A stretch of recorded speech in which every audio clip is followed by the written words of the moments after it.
नमस्कार, India news का digital channel आप देख रहे हैं। मैं हूं आपके साथ वर्षा शर्मा। भारत और चीन के बीच चल रहा जो सीमा का विवाद है वो लगातार जारी है। 50 दिन से ज्यादा का समय हो चुका है, लेकिन अब लेफ्टिनेंट जनरल रैंक के जो अधिकारी हैं वो अब बातचीत करने के लिए आगे आए हैं। आज ये बातचीत जो है वो चल रही है, लेकिन इसका निष्कर्ष क्या निकलने वाला है, नजरें सबकी इसी पर रहने वाली हैं, क्योंकि इससे पहले भी कई दौर की बातचीत हुई थी जो फेल हो गई। यूं तो शुक्रवार को भी बाकायदा वीडियो कॉन्फ्रेंसिंग यहां पर हुई, जिसमें इस बात पर सहमति दोनों देशों में बनी है कि हाँ, इस विवाद को और आगे नहीं बढ़ाना है, सुलझा लेना है।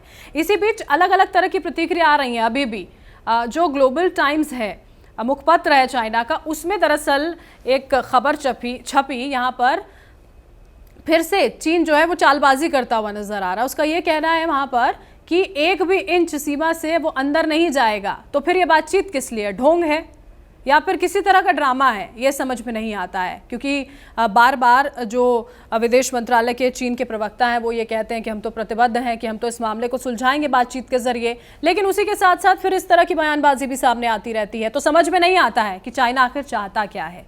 उसी के साथ साथ जो भारतीय सेना है उसका भी बयान आया, उसमें ये कहा जा रहा है, इससे ये समझ में आता है, जो भारतीय सेना का बयान आप सुनिएगा जरा। भारतीय सेना ये कह रही है कि ये जो बातचीत का दौर है हम आगे भी जारी रखेंगे और इस मसले को सुलझा लेंगे। ये एक समझदारी वाला बयान भारत दे रहा है। चीन का जो ग्लोबल टाइम्स है वो ये सारी बातें कह रहा है। तो इससे समझ में आता है कि कौन मामला सुलझाना चाहता है और कौन है चीन है जो इस मामले को वहीं के वहीं उलझा कर रखना चाहता है। और सिर्फ इसी बात का सिर्फ जिक्र नहीं किया है चीन ने कि वो अंदर 1 इंच तक अंदर नहीं जाएगा, अमेरिका का भी जिक्र किया है। कहा है कि भारत जो है वो अमेरिका के उकसावे में ना आए। इससे सीधी स्पष्ट बात यही होती है कि चिढ़ा हुआ है चीन।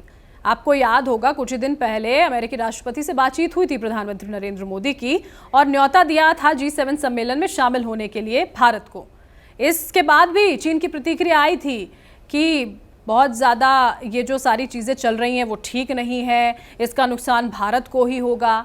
ये और कुछ नहीं दर्शाता है, सिर्फ वो परेशानी दर्शाता है चीन की जो उसे है भारत और अमेरिका के संबंधों से, जो शायद बेहतर हो रहे हैं उसको रास नहीं आ रहे हैं। और हम अपनी सीमा के अंदर विकास कार्य करते हैं वो उसे रास नहीं आता है। अगर वो ये चाहता है कि उसके हिसाब से सब कुछ भारत में होगा और भारत करेगा, ये तो मुमकिन ही नहीं है। और ये बात उसे समझनी होगी कि ये अब 1962 वाला भारत नहीं है। और कम से कम वो ये दोगली नीति यहाँ पर ना अपनाए कि एक तरफ तो वो बातचीत यहाँ पर करता है और दूसरी तरफ इस तरह के लेख उसके मुखपत्र में यहाँ पर छापे जा रहे हैं। अब उम्मीद हम ये करते हैं कि ये जो बैठक है इसका सार्थक निष्कर्ष यहाँ पर निकलेगा, ताकि ये जो इतने लंबे समय से विवाद यहाँ पर घसीटता हुआ चला आ रहा है उसका अंत कम से कम यहाँ पर हो जाए। क्योंकि सब ये जानते हैं कि चीन का जो मुख्य प्रतिद्वंदी है, देखिए, वो अमेरिका है, और उसके किस तरह के रिश्ते अभी फिलहाल कोरोना काल में अमेरिका से बने हुए हैं ये सब जानते हैं, जग जाहिर है ये।